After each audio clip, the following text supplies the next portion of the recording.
Hello and welcome back to the channel. My name is Wajaha, and yes, Ethereum's finally merged. We've talked about it on the channel before. I thought today I'll quickly talk about the issuance and kind of how Ethereum supply is going to change over the years now that we've got proof of stake enabled on the network. And I think there's no better place to start than just to take you through this website called Ultrasound Money. What we can see is kind of the Ethereum supply change in real time. And we can see that since the merge has happened, Ethereum supply has actually increased. It's increased by about 3,000 ETH. And you might be thinking, hold on a moment.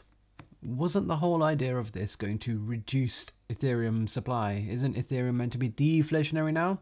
Well, ultimately, there's something to kind of understand before you can kind of get to the bottom of it. Well, the thing is, now every single time a transaction is done on Ethereum, this has been going on for a while since some of the previous updates, with every transaction, some Ethereum is burned. And now, of course, we also do have, some issuance of Ethereum as well. What we need to kind of appreciate, though, is that this issuance is significantly lower than what it was on the proof of work network, which is what we had, just a few days ago. And, you can see just a few days ago, this is how much Ethereum was being issued, almost 5 million ETH per year. And you can see that that is gone all the way down to 600k, so pretty much a 90% reduction in the supply issuance of Ethereum per year. And that's simply just the power of what proof of stake is offering. And that kind of helps you explain kind of why Ethereum supply has gone up. Well, it will continue to go up. It's a stakeable asset now, and those staking rewards are going to kind of come into the supply. The interesting thing is when you click on this button here, which lets you simulate the proof of work network, had we still been on the proof of work network since the merge, this is how much supply we would have had. 55,000 Ethereum.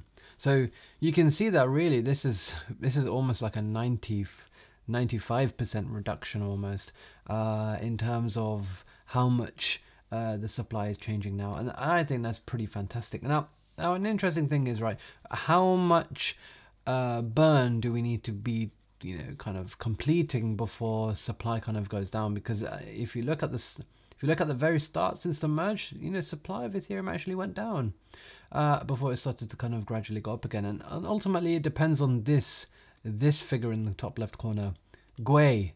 Essentially, this is what determines kind of the gas fees. Now, if this number goes above 15, then it means gas fees are significantly high enough that the burn rate is higher than the issuance, and that will ultimately result in ETH supply going down as a net overall. So that's something to always keep an eye on. When the Ethereum network gets more congested, when there's an NFT launch or a new DeFi protocol that everyone's using, obviously congestion happens, and we'll see this GUI number go up simply just because that's network congestion. And when that happens, Ethereum supply is going to be net going down. So that's an important thing to be aware of. Of course, we've got the plus side of when it's low, like it is today, very cheap gas fees, and that's what we love, don't we? So I recommend all of you to just go around on this website and have a look, and you can see here, look, the gas market. Currently, we've got an average of 10 GUI at the moment, and 15 GUI would put us at Ultrasound Money. As at that rate, ETH supply would not be increasing anymore. In fact, we'd start to become deflationary. So yeah, definitely check that out. We're currently at 120.5 million ETH. Let's see how that changes over the next year. I think definitely we're going to have a reduction in the issuance, and therefore I think quite a substantial amount of sell pressure has gone away now. So one of the benefits of switching over to the proof of stake network, and you can kind of play around with these parameters where you change the issuance reward for stakers and kind of the burn rate depending on how much the Ethereum network is congested, and you can kind of play around and have a look at this.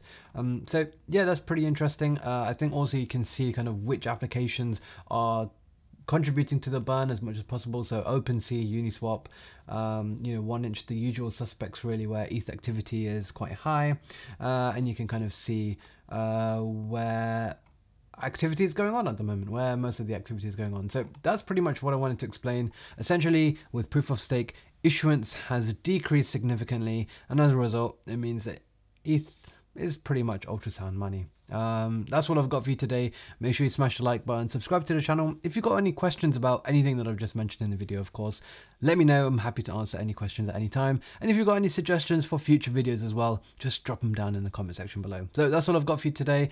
I'll be back with another video soon.